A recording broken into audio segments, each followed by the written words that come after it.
രാധയെ കൊന്നുതിന്ന കടുവ തന്നെയാണ് ചത്തതെന്ന് ഉറപ്പിക്കുന്ന വിവരങ്ങളാണ് പോസ്റ്റ്മോർട്ടത്തിൽ വ്യക്തമായത്. കടുവയുടെ ആമാശയത്തിൽ നിന്ന് രാധയുടെ കമ്മലും വസ്ത്രത്തിന്റെ ഭാഗങ്ങളും മുടിയുടെ അവശിഷ്ടങ്ങളും കണ്ടെത്തി. കടുവയുടെ കഴുത്തിൽ ആഴത്തിലുള്ള 4 മുറിവുകളുണ്ടെന്നും ഇതാണ് മരണകാരണമെന്നും പോസ്റ്റ്മോർട്ടം റിപ്പോർട്ടിൽ പറയുന്നു. കടുവയുടെ ശരീരത്തിൽ നിന്ന് ലോഹഭാഗങ്ങളൊന്നും കണ്ടെടുക്കാനായിട്ടില്ലെന്നും ചീഫ് വൈൽഡ് ലൈഫ് വാർഡൻ വ്യക്തമാക്കി. പോസ്റ്റ്മോർട്ടത്തിന്റെ ഭാഗമായിട്ട് നമ്മൾ നോക്കുമ്പോൾ അതിൽ ഒരു മെറ്റാലിക് പാർട്സ് ഒന്നും ഇതിനകത്ത് കാണുന്നില്ല. അപ്പോൾ അതുകൊണ്ട് അത്തരത്തിലുള്ള കാര്യങ്ങളെല്ലാം റൂൾ ഔട്ട് ചെയ്യേണ്ടായി.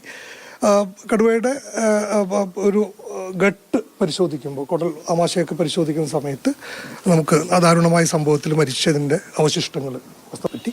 മരണകാലത്തെക്കുറിച്ച് ഡോക്ടർമാരുടെ അഭിപ്രായം നമ്മൾ നോക്കുമ്പോൾ അതിൻ്റെ കഴുത്തിൽ 4 വലിയ മുറിവുകളുണ്ട്. അധികം പഴക്കമൊന്നുമില്ലാത്ത എന്നാൽ നല്ല ആഴത്തിലുള്ളൊരു വൂണ്ടാണ് ഉണ്ടാവുന്നത്. കാട്ടിൽ വെച്ച് സംഭവിച്ച ഒരു ഇൻഫൈറ്റിങ്ങിൽ വന്നിട്ട് ഈ കടുവ വരികയുണ്ടായി. കടുവാ ദൗത്യവുമായി ബന്ധപ്പെട്ട കാര്യങ്ങൾ ചർച്ച ചെയ്യാൻ വനം വകുപ്പ് മന്ത്രിയുടെ നേതൃത്വത്തിൽ അവലോകന യോഗം ചേർന്നു.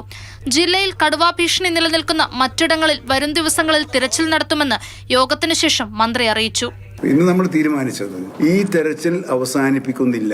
അതിനു പകരം വയനാട് ജില്ലയിലെ 3 ഡിവിഷനുകളായി നിൽക്കുന്ന 6 റേഞ്ചുകൾ തിരിച്ച് ആ 6 റേഞ്ചുകളിലും ചൊവ്വ, ബുധൻ, വ്യാഴം എന്നീ 3 ദിവസം ഒരു ജനകീയ പരിശോധന നടത്തുകയാണ് ഡ്രോൺ ഉപയോഗിച്ചുകൊണ്ട്.